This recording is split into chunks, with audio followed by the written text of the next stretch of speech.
So just to start out, you had a pretty busy off season, committed in April, and then you had, Elite 11, you had Under Armour's Future 50. Can you kind of walk me through just what the past few months have been like for you? Yeah. So once school ended, I kind of knew there were two big things I was going to be heading at this summer, and that was the Elite 11 and the Under Armour Future 50 camp. So I immediately got into preparation for that, working with that.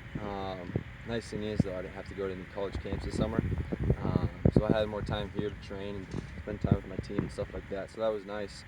But at the end of June, I think it was like June 28th, was the Elite 11 camp out in California. That was a really cool experience. One of the best camps I feel like I've went to. It was really well run. People there were very professional. Had a great time there. And then a couple weeks later, middle of July, I went down to IMG for the Future 50 camp. Was able to compete there and see some of the guys who are going to be playing the Under Armour game with me this winter. That was a cool experience too.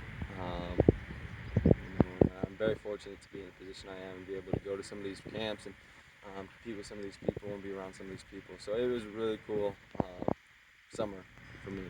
And you're about 4 months after your commitment now. How does it feel to kind of have that out of the way going into summer practice? No, it's definitely nice. I feel like I have a lot more free time to spend with my family and my team and my friends. So it is nice.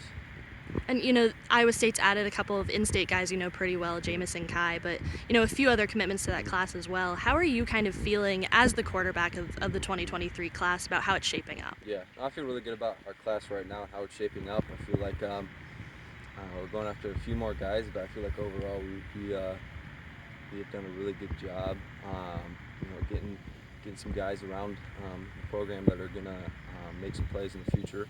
I feel like the future's bright at Iowa State.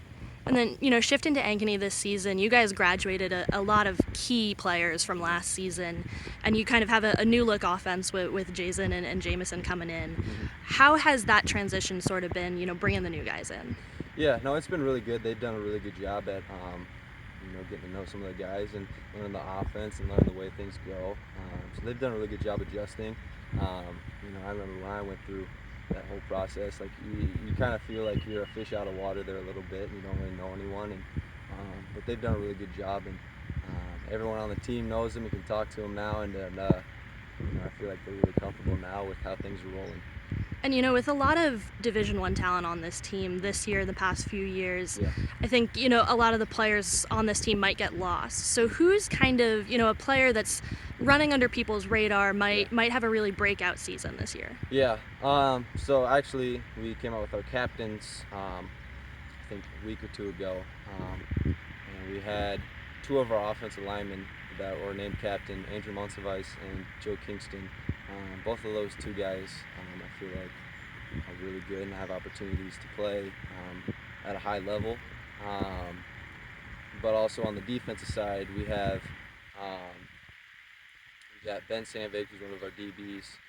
I'd say PJ Westover as well are a couple guys going under the radar. And then also at the receiver position, we got Will Heinrichs and Devin Akers, or some other guys too, who could have some breakout seasons for us. And for you individually, but also this team, what are your kind of goals, expectations for this season?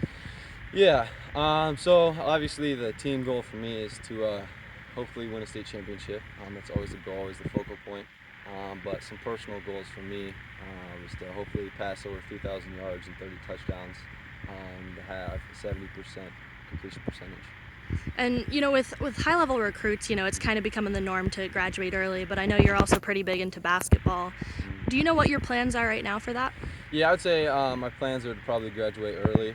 I had to put a lot of thought into that, and it was kind of hard for me because I grew up always playing basketball, and through middle school I played a lot of basketball at AAU, and spent a lot of time in that, but I feel like it would be the best decision for me and my family for me to graduate early. Awesome. Thanks, JJ. Yeah, thank you.